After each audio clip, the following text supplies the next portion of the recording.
কুষ্টিয়ার দৌলতপুর সীমান্তে পদ্মা ভাঙনের পর ভারতের দখলে থাকা 200 একর জমি ফেরত পেতে যাচ্ছে বাংলাদেশের জমির মালিকরা। বুধবার 15 সেপ্টেম্বর কুষ্টিয়া সীমান্তে বর্ডার গার্ড বাংলাদেশ বিজিবি এবং ভারতীয় সীমান্তরক্ষী বাহিনী বিএসএফ ব্যাটালিয়ন কমান্ডার পর্যায়ে বৈঠক অনুষ্ঠিত হয়। ওই বৈঠকে বিবর্তমান ওই জমি নিয়ে আলোচনা হয়। এতে সিদ্ধান্ত নেওয়া হয় ওই জমি পুনরায় জরিপ করে মালিকানা প্রকৃতি মালিকদের বুঝিয়ে দেওয়া হবে। জানা যায়, রোববার দুপুরে বিএসএফের আহ্বানে ভারত বাংলাদেশ সীমান্তে দৌলতপুর উপজেলার মহিষকুণ্ডী জামালপুর বিপত্তির সীমান্তে পিলার 152/7 এস থেকে আনুমানিক 150 গজ দূরত্বে দুই দেশের সীমান্তরক্ষী বাহিনীর মধ্যে সৌজন্য সাক্ষাৎ অনুষ্ঠিত হয়েছে। এতে বিবর্তমান জমি নিয়ে আলোচনা করা হয়।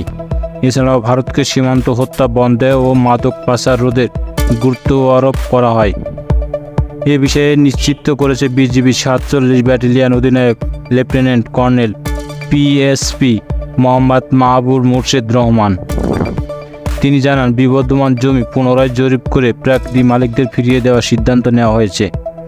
তিনি আরও জানান, এর মধ্যে চলতি বছরে গত 10 ফেব্রুয়ারি 40 পাড়া বিপত্তি দায়িত্বপূর্ণ সীমান্ত পিলারে 157 এমপি হতে 85/10 এস এলাকার উভয় দেশের সার্ভেয়ার এবং বিজিবির বিএসএফ সীমানা মাপের সিদ্ধান্ত নেওয়া হয়।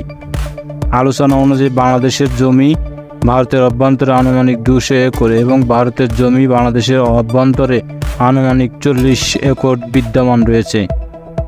এই জমি আগামী অক্টোবর সুবিধাজনক সময়ে উভয় দেশের সার্ভেয়ার এবং বিজিবি বিএসএফের উপস্থিতিতে জমির প্রাকৃতিক মালিকদের বুঝিয়ে দেওয়া হবে। এতে উভয় দেশের ব্যাটালিয়ন কমান্ডারগণ একমত পোষণ করছে। এই সময় সীমান্তের অন্যান্য বিষয়েও নিয়ে আলোচনা হয়। তা হলো প্রাণঘাতী অস্ত্র ব্যবহার করে সীমান্ত হত্যা বন্ধ, ভারতে বিভিন্ন ধরনের মাদকদ্রব্য এবং নিষিদ্ধ পণ্য বাংলাদেশে অভ্যন্তর প্রবেশ না করা, নিরীহ বাংলাদেশি ও নাগরিকদের সীমান্তে হতে আটক না করা এবং আসন্ন দুর্গাপূজা উপলক্ষে সীমান্তবর্তী জনসাধারণের অবৈধভাবে সীমান্ত পারে মণ্ডপে আসতে না পারা সে ব্যাপারেও আলোচনা হয়। সৌজন্য সাক্ষাতে বিজিবি পক্ষের নেতৃত্বে দেন বর্ডার গার্ড বাংলাদেশ 47 বিজিবি অধিনায়ক লেফটেন্যান্ট কর্নেল মোহাম্মদ মাহবুব মোর্শেদ রহমান।